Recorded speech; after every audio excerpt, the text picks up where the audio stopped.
Praise lord. దేవాతి దేవునికి వందనాలు. ప్రభు నామమున మీ అందరికీ నా ప్రత్యేకమైన వందనాలు, శుభాలు తెలియచేస్తున్నాను. ఈ దినము కొరకు ఏర్పాటు చేయబడిన దేవుని వాగ్దానము యోహాను సువార్త 15వ అధ్యాయము 16వ వచనము. నా పేరిట తండ్రిని ఏమి అడుగుదురో అది ఆయన మీకు అనుగ్రహించినట్లు మీరు వెళ్ళి ఫలించుటకును మీ ఫలము నిలిచి ఉండుటకును నేను మిమ్మును ఏర్పరచుకుని నియమించి తిని. దేవుని నామానికి మహిమ కలుగునుగాక. ఈ ఉదయకాల సమయంలో సర్వ సృష్టికర్త అయిన నీ తండ్రి గొప్ప వాగ్దానాన్ని నీకు అందిస్తూ ఉన్నారు. ఆమెన్. ఆయన అంటూ ఉన్నారు, చూడండి, నా పేరిట తండ్రిని ఏమి అడుగుదురో అది ఆయన మీకు అనుగ్రహించున్నట్లు అని. దేవుని పేరిట మనం ఎప్పుడు కూడా ప్రార్థన చేయాలి. నువ్వు అనుకోవచ్చు, నేను చాలా సంవత్సరాల నుంచి ప్రార్థన చేస్తున్నాను పాస్టర్ గారు అని. నీకు ఒకటి తెలుసా, యథార్థమైన మనస్సును కలిగి ఉండడానికి ప్రతి ఒక్కరూ కూడా ప్రతి దినము కూడా ప్రయాసపడాలి. ఒక నోటితో మనం ఎవరినైనా తిట్టి ఆ నోటితో ప్రార్థన దేవునికి అంగీకారం కాదు. ఒక ఇష్టం లేని పని, దేవునికి ఇష్టం లేని పని మన జీవితంలో చేసి ఆ మనిషి వచ్చి దేవుని ఎదుట పశ్చాత్తాపం లేకుండా ప్రార్థనలో కూర్చోవడం దేవునికి ఇష్టం కాదు. అందుకనే ప్రభు చెప్తున్నాడు, నా పేరిట ప్రార్థన మీరు చెయ్యాలి అని అంటున్నారంటే దాని అర్థం ఏంటంటే, క్రీస్తులో మనల్ని మనము ఒక అర్థంలో పరిశీలించుకున్నట్టుగా ప్రతి దినము పరిశీలించుకొని మన పాపములు విడిచిపెట్టి ఎప్పుడైతే మనం ప్రార్థన చేస్తామో దేవుడు మనకేమిస్తారట, మన ప్రార్థనకు ఆయన గొప్ప జవాబు ఆయన ఇస్తారట.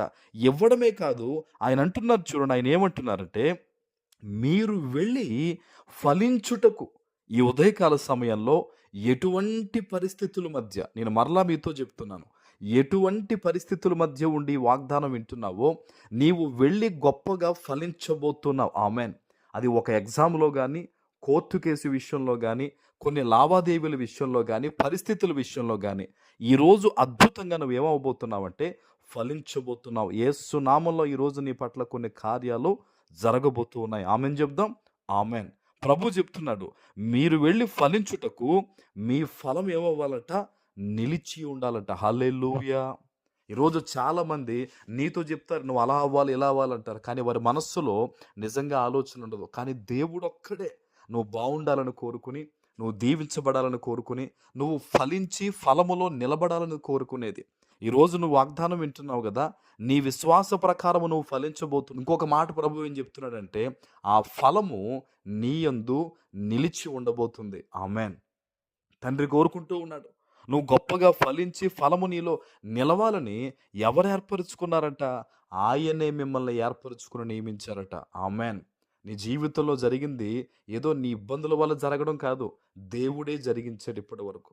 ఈరోజు ఈ వాగ్దానం వింటున్న, ఇప్పుడు నువ్వు అనుభవిస్తున్న ఈ పరిస్థితులు ఏదైతే ఉన్నాయో అది కొంతమంది విషయంలో దేవుడు తన చిత్తానుసారంగానే ఏర్పాటు చేశాడు. ఎందుకంటే ఫలింపు అనేది వారి జీవితంలో నిలిచి ఉండడానికి. హల్లెలూయా.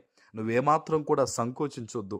ఈరోజు గొప్ప విజయం నువ్వు చూడాలంటే నీ 2 చేతులు ఆకాశం వైపు ఎత్తి దేవుని సన్నిధిలో మొదటిగా వాక్యం అనే వెలుగులో నిన్ను నువ్వు ఒక్కసారి పరిశీలించుకుని క్షమించమని దేవుణ్ణి అడిగి ఏదన్నా పొరపాటు చేస్తుంటే, అయ్యా ఈరోజు నువ్వు చెప్పినట్టుగా నేను ఫలించాలి, నీవన్నట్టుగా ఈరోజు ఫలము నాలో నిలిచి ఉండులాగున నన్ను దీవించు, ఇదిగో ఈ పరిస్థితి విషయంలో నీకు అప్పగిస్తున్నానని చిన్న ప్రార్థన చేసుకుని అడుగు బయటపెట్టు.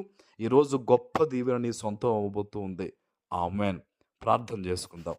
పరిశుద్ధుడా, ప్రేమ కలిగిన తండ్రి, మీకు వందనాలు. ఈ ఉదయకాల సమయంలో మీరు ఇచ్చిన గొప్ప వాగ్దానము ప్రతి బిడ్డ జీవితంలో నెరవేర్చి స్థిరపరచమని యేసు నామమున ప్రార్థిస్తున్నాను తండ్రి. ఆమెన్.